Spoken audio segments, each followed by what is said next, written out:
আমি মোটেও বড় কোনো আলেম নই, বাট ব্যাপারটা হচ্ছে কিছু জিনিস হয় গড গিফটেড, আল্লাহ প্রদত্ত।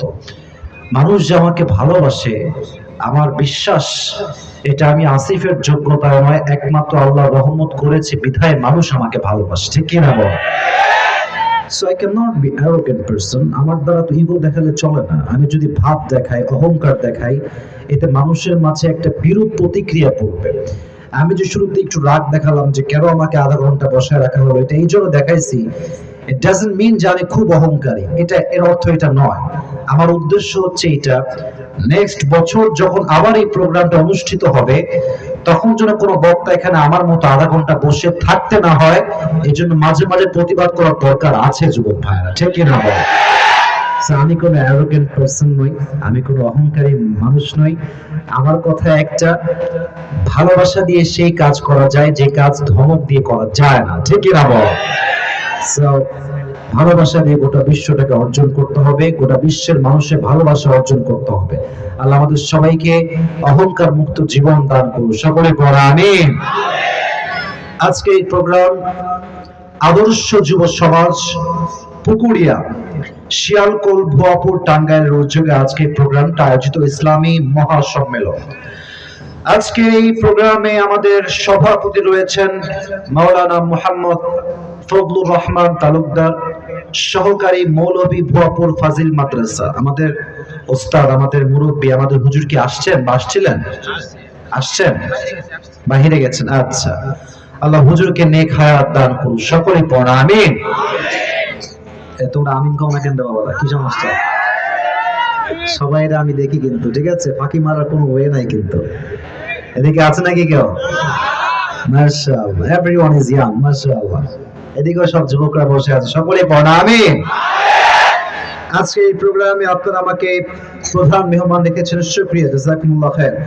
আজকে এই প্রোগ্রামে বিশেষ মেহমান ছিলেন মুফতি নন, ওর নাম লেখা আছে, বিশিষ্ট ইসলামী চিন্তাবিদ আমির হুসাইন বিন আব্দুস সামাদ, খতিব, ইকবালপুর কেন্দ্রীয় জামিয়া মসজিদ, জামালপুর সদর, জামালপুর।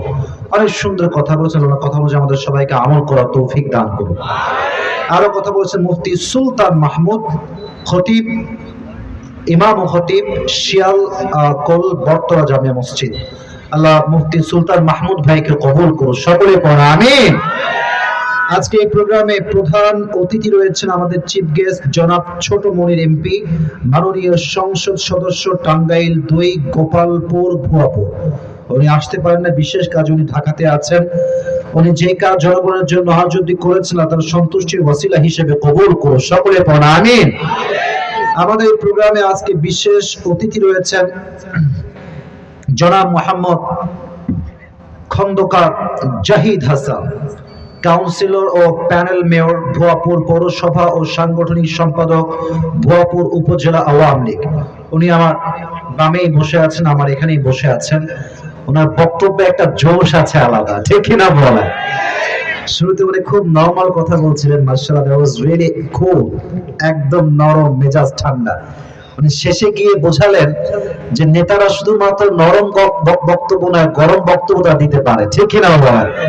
তো উনি অনেক সুন্দর কথা বলেছেন যে আমাদের প্রত্যেকটা ঘরে ঘরে আলেম লাগবে, হাফেজ লাগবে, ইসলামিক স্কলার লাগবে, তবে এই দেশটা দুর্নীতি মুক্ত হবে, সুদ মুক্ত হবে, ঘুষ মুক্ত হবে, ঠিক কিনা বলে?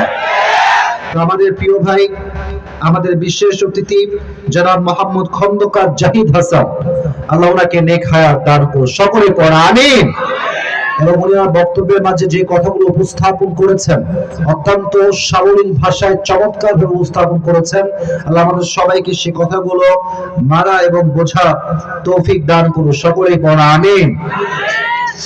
I cannot take for a long time because সময় অলরেডি বাজে হচ্ছে 11:50 এর দিকে। আচ্ছা, মা বোনরা কোন সাইডে আছে যুবক ভাইরা? ডানে না বামে? এই ডানে।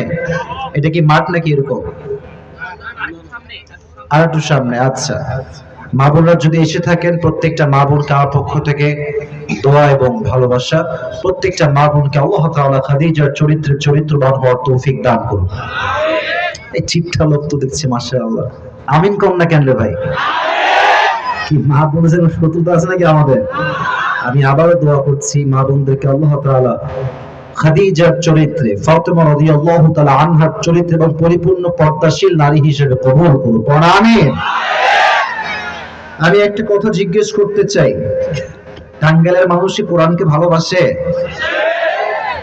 Answer me loudly man. ভালোবাসে? ইসলামকে ভালোবাসে? আল্লাহকে ভালোবাসে? আজকে যদি ওয়াজটা 12টার পরে যায় 1টা পর্যন্ত হয়, থাকবেন তো আজকে ইনশাআল্লাহ? কিরে বাবা, মাইক কি হলো রে বাবা?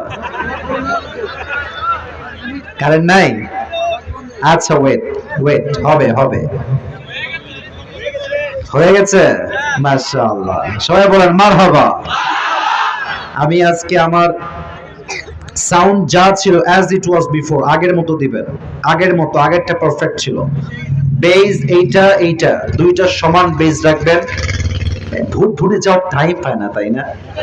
মেজাজটা গরম করে দেয়। যাই হোক, রাস্তার পাশে প্রোগ্রাম, আজকে আমাদেরকে ধৈর্যের সবচেয়ে বড় পরিচয় দেওয়া লাগবে, ঠিক কিনা বলা? তো আমি আপনাদের কাছে বেশি সময় দিতে চাচ্ছি না, ভূমিকাতে সবাই একটা কাশি দেন। গলা ক্লিয়ার? এবার একটা তাকবীর দেন, লিল্লাহি তাকবীর। না, তাকবীরটা ভুয়াপুরের হয় না। এই মার খাবে রে, কামাল করতে হবে একটু। আজীব কথা। ধরে রাখো, তুমি সুইচ ধরে রাখো, এমনি টিপ দিয়ে বারবার লাইন কাট হয়ে যায়। সবাই একটা তাকবীর দেন, লিল্লাহি তাকবীর। হাত তুলে স্লোগান দিবেন, আল কোরআনের আলো, আল হাদিসের আলো, কোরআন হাদিস যেখানে, আলেম ওলামা যেখানে, টাঙ্গাইলবাসী যেখানে। আজকে টাঙ্গাইলের বছরের শেষ প্রোগ্রাম, এই শেষ। फिर कभी आएंगे या नहीं ये तो पता नहीं, लेकिन मुलाकात होगी फिर एक दिन इंशाअल्लाह। শেষ ভালো যার, সব ভালো তার। শুরুটা একটু খারাপ গেছে, এত বাহিরের সাউন্ড কানটা ধরেছিলাম, এত মাথায় ব্যথা হচ্ছিল। তো আমি এই পরিবেশ দেখে নিয়ত করেছি আজকে এমন একটা বিষয়ে ওয়াজ করব যেন জীবনের সমস্ত অশান্তি, দুঃখ, কষ্ট দূর হয়ে যায়। রাজি আছেন? মাশাআল্লাহ। আমি যুবকদের উদ্দেশ্যে শুরুতে দুই একটা কথা না বললে পাচ্ছি না আজকে। যুবকদেরকে দুই একটা কথা না বললে আজকে মাহফিলটা মনে হয় জমবে না, ঠিক কিনা বল? আমার মুরব্বীদেরকে আমি জানাই আগে আমার সালাম। আমার মুরব্বী আব্বাদেরকে আল্লাহ তাআলা নেক হায়াত দান করুন। আমিন। আচ্ছা যুবক ভাইরা, আমার কি বুড়া লাগে নাকি? আমি কিন্তু বুড়া মানুষ না, আমি তোমাদেরকে খুব ভালো করে বুঝি, তোমাদের রগে রগে কিন্তু আমি আসিফ সব বুঝি। এটা আমি তোমাদের কয়েকটা নসিহত পেশ করছি, তারপরে আমি আমার আয়াত ভিত্তিক যে বিষয়ে কথা বলবো সেখানে কাম ব্যাক করবো ইনশাআল্লাহ। আমি যুবকদের মনোযোগ আকর্ষণ করছি। যুবক ভাইরা দেখো, বর্তমান সময়ে ইলম বা জ্ঞানের চাইতে ভাইরাল মানুষের দাম একটু বেশি, যা আমি দেখতে পাচ্ছি। এটা একদমই ঠিক না। ভাইরাল মানুষের যোগ্যতা দেখতে হবে, তার ইলম দেখতে হবে, তার আমল দেখতে হবে। আমার অনেক বড় বড় উস্তাদ আছেন যারা অনেক বেশি knowledgeable person, and he knows about Islam very well. আমার একটা উস্তাদের নাম হচ্ছে ইকরামুল হক হুজুর। অনেক ইলম আছে, অনেক জ্ঞান আছে, বাট ব্যাপারটা হচ্ছে যে যেহেতু ফিল্ডে আসে না, ক্যামেরার সামনে আসে না, মানুষ ভাবে হুজুর কিছু জানে না। আমরা ক্যামেরার সামনে কথা বলি, একটু হাসি খুশি কথা বলি, ভাইরাল হয়ে যায়, মানুষ ভাবে যে আসিফ হুজুর অনেক জ্ঞানী মানুষ। না না, মাথায় রাখবেন, ভাইরাল হলে কিন্তু জ্ঞানী মানুষ হওয়া যায় না। জ্ঞান অর্জন করতে হলে মেহনত করতে হয়, ঠিক কিনা বলা? তোমাদের কাছে আমার একটা আজকের আবদার, তুমি সেই ব্যক্তিকে শুনবা না যে ব্যক্তি খুব ভাইরাল, তুমি সেই ব্যক্তিকে শুনবা যে ব্যক্তির কথা শুনলে তোমার ঈমান এবং আমলের পরিবর্তন হয়। রাজি আছো তো ইনশাআল্লাহ? এখন আমি আসিফের কথায় তোমার যদি সামান্য জীবন, সামান্য, একদমই সামান্য যদিও হয়, মাঝে মাঝে আমারই শুনো, বাট তুমি তাকেই বেশি শুনবা যাকে শুনলে তাকওয়া বাড়ে, ইখলাস বাড়ে, নবীর প্রতি ভালোবাসা বাড়ে। রাজি আছো তো ইনশাআল্লাহ? এক নাম্বার। দুই নাম্বার, তোমাদের কাছে আমার একটা পরামর্শ থাকবে, তোমরা যারা আসছো, মেবি তোমাদের বয়স কত হবে? 18, 19, 20, 34 কি করে? 34 তো বুড়া হয়ে যাবে রে ভাই। 21, 22, 23 maybe, I am not 100% sure, but যাদের বয়স 20, 21, বাবুরা আবেগ দিয়ে না বিবেক দিয়ে কাজ করতে হবে। ये दिन ही दिन नहीं है, दुनिया में और भी दिन बाकी है। হ্যাঁ, আজকে যেই মেয়ের জন্য छक्का খেয়ে বেকা হয়ে যাচ্ছ, ये ऑप्शन ही ऑप्शन नहीं है, दुनिया में और भी ऑप्शन बाकी है। আর কিছু কিছু মেয়ে আছে সামান্য একটু চেহারার রং সাদা হইলে ভাবের ঠেলায় বাঁচে না। তাদের বোঝা উচিত, they have to understand this, যেই মেয়েরা রূপের বেশি বয় করে কপালে টাকলা জামাই ছাড়া ভালো কোনো জামাই বলে কপালে চলে, তো তাদেরকে বোঝা উচিত সাদা রূপ দিয়ে সবকিছু করা যায় না। মাথায় রাখবেন, আমাদের বউ হবে সেই মেয়ে যার চরিত্র হবে সবচেয়ে উত্তম চরিত্র, ঠিক না? কোন মেয়ের পেছনে ঘুরে ক্যারিয়ারটাকে নষ্ট করে দিও না। আমি যে মাঝে মাঝে কথাগুলো বলি, অনেক হুজুরের গা জ্বলে, অনেক জ্বলে, আমি বুঝি, কিন্তু আমার কথা একটা, যতদিন আমি বেঁচে আছি, আমার দেহে যতদিন প্রাণ আছে, যুবকদের কিনে শুরুতেও কথা বলেছি, আজও কথা বলছি, যখন আমার বয়স 70 হবে, যদি আল্লাহ আমাকে বাঁচায় রাখে, 70 থেকে 80 বছর বয়সে আমি যুবকদের কিনে কথা বলবো ইনশাআল্লাহ। কেন বলবো? কারণ যুব সমাজ ঠিক তো পুরো বাংলাদেশ ঠিক হয়ে যাবে। এই যুব সমাজ ঠিক হয়ে গেলে এদেশের সুদ ঘুষ সব বন্ধ হয়ে যাবে, ঠিক কিনা বল? এই জন্য যুবক ভাইরা, নিজের ক্যারিয়ারটা সুন্দর করো, সময় থাকতে ভালো হয়ে যাও, মাসুদ ভালো হয়ে যাও। আর তোমারে আমি বলি, আগে হাইসো না, দাঁত কেলায়ও না, দাঁত কেলায়ও না বাবুরা। যেই মেয়েরা তোমাদেরকে বলে বিয়ে তোমারই করবো, যতই তুমি গরিব হও, যত যাই হও, হ্যাঁ, এগুলো মিথ্যা কথা বাবুরা, এগুলো সব মিথ্যা কথা। কয়েকদিন পরে যখন মেয়ের কাছে সরকারি চাকরিজীবী প্রস্তাব আসবে, চাহে উসকে সর পে বাল হো या না हो, টাকলাকেও মেরে কিন্তু বিয়ে করে ফেলবে, মাথায় রাখবে এই কথাটা। এজন্য আমাদের কথা একটা, যেই মেয়ে মুত্তাকি, আল্লাহকে ভয় করে, ইখলাস আছে, চরিত্র ভালো আছে, তার বাড়ি না থাকতে পারে, বাপ না থাকতে পারে, মাও না থাকতে পারে, যে চরিত্রবান মেয়ে হবে, তাকে আমি চোখ বন্ধ করে বিয়ে করবো, ঠিক কিনা বলো? আল্লাহ প্রত্যেকটা যুবককে ক্যারিয়ার সুন্দর করার তৌফিক দান করুন, সকলে পড়া আমিন। আর যারা আসছেন, শেষ কথা বলে আমি আমার আয়াত ভিত্তিক তাফসীর শুরু করব। আমার মুখে একটু তাকান তো, আমি ঘেমে গেছি, আমি জানি আমাকে দেখতে এখন আমার বেশি সুন্দর লাগতেছে না, বাট আমার এই যে মনে না, আগে আমি বলি, আমার প্রশ্ন করতে দেন, আমার মুখে এটা কি মাইকের উপরে উঠাইছেন, জবাবটা জোরে পাই, এটা কি? দাড়ি। এটা অনেক হুজুররা, ছাত্ররাও আছে মাদ্রাসা। আচ্ছা, আমাকে মন থেকে বলেন তো, আমি আসিফকে দাড়ি রেখে, answer me loudly, am I looking cat? Am I looking unsmart? Am I looking backdated? No. আমার বিশ্বাস, যে মুরব্বীর মুখে দাঁড়িয়ে আছে, যে যুবকের মুখে দাঁড়িয়ে আছে, সে শুধুমাত্র পুরুষ নয়, সে একজন সিংহ পুরুষ। এখন কথা হচ্ছে, হুজুর আপনি দাড়ির কথা কেন বলছেন? দাড়ির কথা এই জন্য বলছি যে আজকে আমরা একটা নিয়ত করে ওয়াজ শুরু করব, যে আজ থেকে আমরা দাড়ি আর কাটবো না। জোরে বলেন ইনশাআল্লাহ। দাড়ি রাখলে একটা বিষয় মাথায় রাখবা, মারাত্মক গরম রে বাবা রে বাবা। আচ্ছা, একটু দুঃখিত, গ্যাপ নিলাম, একটু পেছন রাখতে হবে। পেছনে রাখার কেউ আছে? রেখে দেন, প্রচন্ড গরম, এত গরম সহ্য করা যায় না।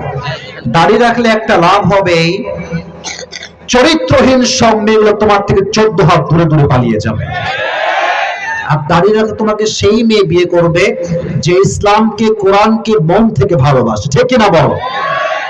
এখন কোন মেয়ে যদি তোমাকে দাড়ির জন্য পছন্দ না করে, তাকে একটা স্ট্রেট ফরওয়ার্ড কথা বলবা, এটা আমি আসিফ আজকে টাঙ্গাইলের ভুয়াপুরের মাটিতে শিখাই দিয়ে গেলাম, এটা বলবা তাকে।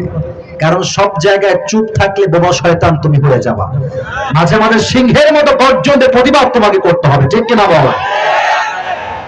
যেই মেয়ে তোমাকে দাড়ি দেখে বলবে যে না, I dislike you, I just hate you because you have the beard, the sunnah of last messenger Muhammad sallallahu আলাইহি ওয়াসাল্লাম দাড়ির জন্য তোমাকে পছন্দ হচ্ছে না, তুমি বলবা ও আচ্ছা দাড়ির জন্য পছন্দ হচ্ছে না আপু, মারহাবা মাশাআল্লাহ यार ये तो बहुत ही अच्छी बात है। তবে হ্যাঁ, আপনার জন্য আমার একটা প্রস্তাব আছে। যেহেতু আপনার আমাকে দাড়ির জন্য পছন্দ না, তো আপু আমার মনে হয়, আমি তো টাঙ্গাইলের ছেলে, আমি কথা যা বলি স্ট্রেট ফরওয়ার্ড কথা বলি। আমার কথা হচ্ছে, যেহেতু আপনার দাড়িওয়ালা পছন্দ না, তো আমার মনে হয় আপনার জন্য best, perfect and better option হবে বিটিএস এর হিজরা। এছাড়া আর কোনো অপশন আমার কাছে নেই। তাহলে আপনার জন্য বেটার অপশন, এটা আমার মনে হয়। কারণ যেই মেয়ে দাড়ির জন্য পুরুষকে পছন্দ করে না, সে মেয়ে প্রকৃতপক্ষের মুসলিমা কখনো হতে পারে না, ঠিক কিনা বলো?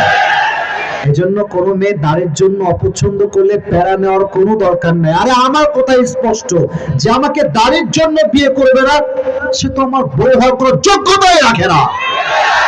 আল্লাহ প্রত্যেকটা যুবককে দাড়িওয়ালা যুবক হওয়ার তৌফিক দান করুন, সকলে বলা আমিন। তো আমি আগে একটা ইঙ্গিত দিয়েছিলাম, আজকের ওয়াজ যে শুনবে তার মনের জ্বালা কষ্ট দূর করে দিবে একজন, আওয়াজ দিয়ে বলেন তিনি কে? আমি কিছু প্রশ্ন করছি, জবাব দিবেন।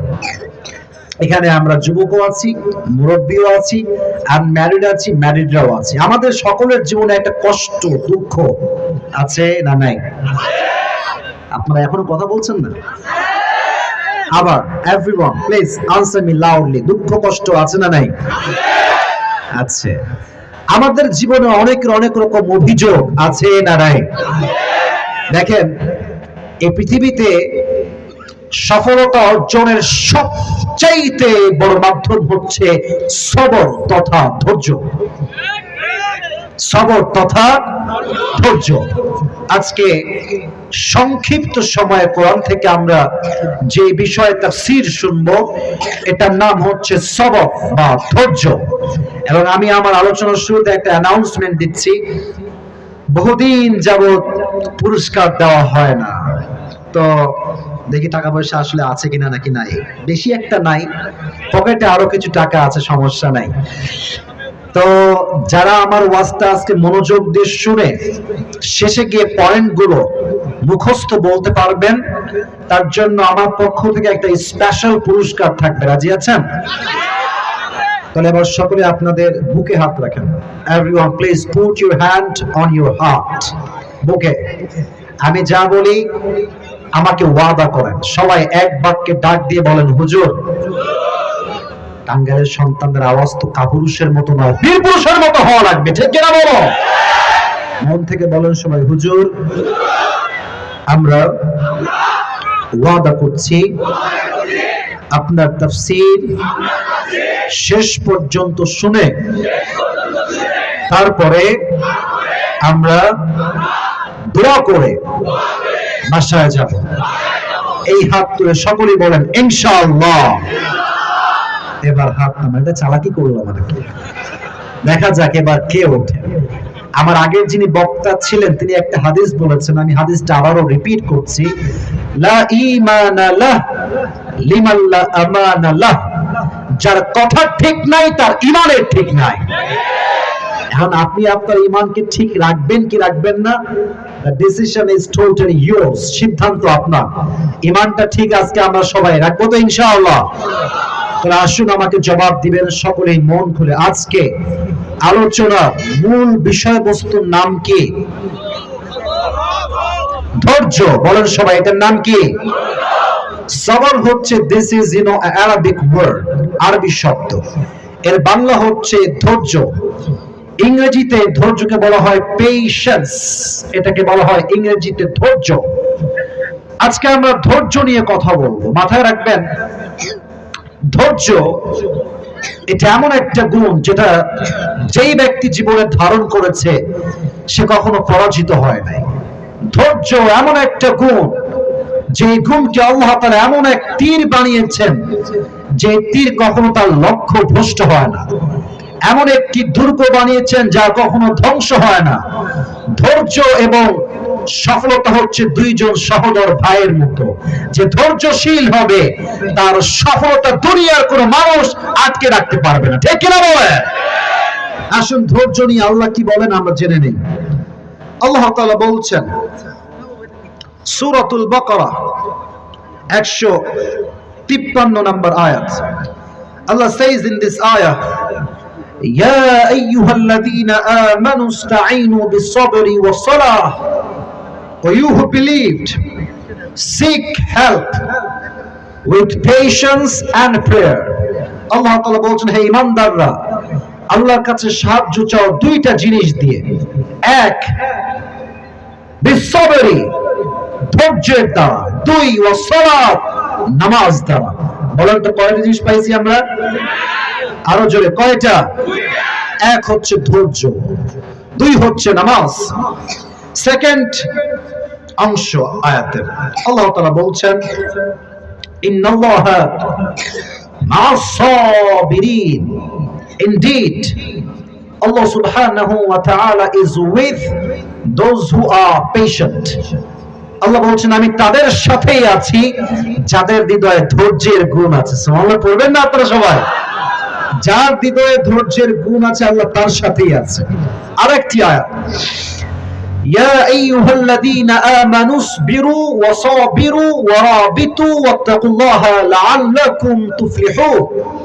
Allah says in this ayah, O you who believed, be patient, wasabiru, and raise in patience, warabitu, and be strong, be steadfast, wattaqullah, and fear your Lord, la'allakum tuflihun, so that you will be a victorious person. Allah Ta'ala বলছেন, তোমরা ধৈর্যশীল হও এবং ধৈর্যে তোমরা অটল থাকো, এবং তোমরা সকলেই আল্লাহর সঙ্গে সম্পর্ক দৃঢ় রাখো, শক্ত হও, শক্তিশালী হও, বিজয় এবং সফলতা তোমারই হবে। সুবহানাল্লাহ পড়ে সবাই আপনারা। শেষ আয়াত, এটা বলে আমি আমার হাদিস ভিত্তিক ঘটনা শুরু করব। শেষ আয়াত, সবরের ফলাফলটা আসলে কি? আচ্ছা, এখানে একটা কাগজ দেওয়া হয়েছে, এমপি সাহেব কলের মাধ্যমে কথা বলতে চায়, সুযোগ দেওয়ার জন্য একটা অনুরোধ করা হয়েছে। আসলে এটা তখন বললে ভালো হতো যখন আমাদের জাহিদ ভাই কথা বলছেন। জাহিদ ভাই না? হ্যাঁ, জাহিদ ভাই যখন কথা বলছিলেন তখন বললে খুবই ভালো হতো, যেহেতু উনি কথা বলতে চেয়েছেন। যদি উনি লাইনে থাকেন কথা বলার দিবেন, কিন্তু মেহেরবানি করে আমি দেখতে চাই টাঙ্গাইয়ের মানুষরা যত যাই হোক, আজকে যেহেতু আজকে সবরের ওয়াজ হচ্ছে, আজকে আমার সবরের সর্বোচ্চ প্রমাণ দিয়েই ছাড়বো ইনশাআল্লাহ। কেউ ডান বাম হবে না, এমপি সাহেবের একটা হক আছে, অধিকার আছে। এমপি সাহেব ফোন দিবেন, কথা বলেই শেষ হবে, আমরা আবার তাফসীর শুরু করব। লাইনে আছেন? লাইনে স্যার, তো লাইনে নিয়ে আসেন স্যার, লাইনে নিয়ে আসুন না। যদি উনি থাকেন লাইনে নিয়ে আসেন খুব ফাস্ট, উনি বুঝবেন যে পরিস্থিতি আসলে কেমন। এখন শুরু করে দেন। আচ্ছা, ওই যে ওখানে নিয়ে যান, ওখানে নিয়ে যান। এটাই তো ভালো হয়, এটা আওয়াজ ভালো শোনা যাবে। এটাতে আওয়াজ ভালো শোনা যাবে। কাটবে না। আস্তাগফিরুল্লাহ, আস্তাগফিরুল্লাহ। এই হলুদ গঞ্জে, হলুদ গঞ্জে মাইরে হাত দিবে এবার বলে, খবরদার এই বেঈমানি করিস না বাবা, এইভাবে মিস করিস না। এমপি সাহেব কথা বলো প্লিজ। সুপ্রিয় মুসলিয়ান ইকরাম, আমাদের মাঝে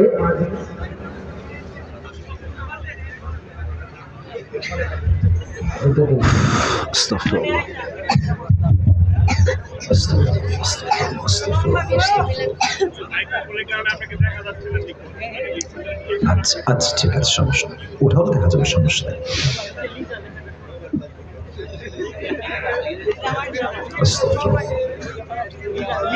আমি সবাইকে দেখছি, कोई भी उठ के मत जाना मेरे यार, কেউ উঠবেন না। এমপি সাহেব কথা বলা শেষ হবে, আমরা আবার তাফসীর শুরু হয়ে যাচ্ছে ইনশাআল্লাহ।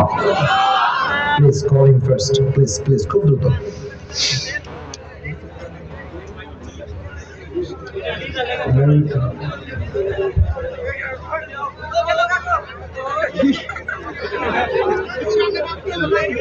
না, কেমনে বক্তব্য দিব ভাই? শুরুতে বসলাম 40 মিনিট।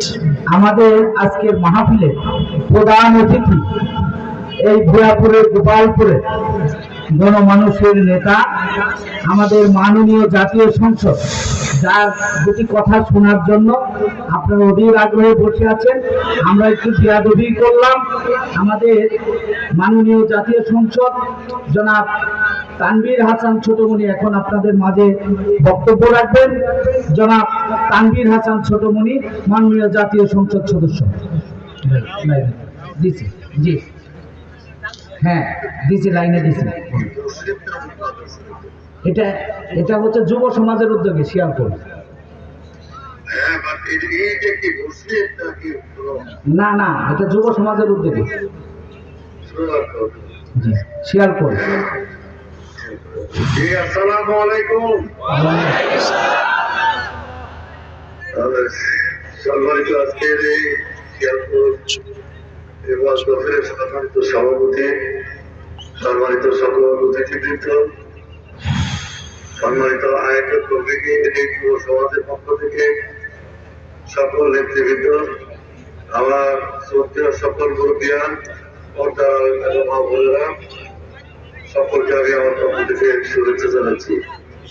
আজকে আমাদের মহান 21শে ফেব্রুয়ারি আমাদের ভাষা দিবস।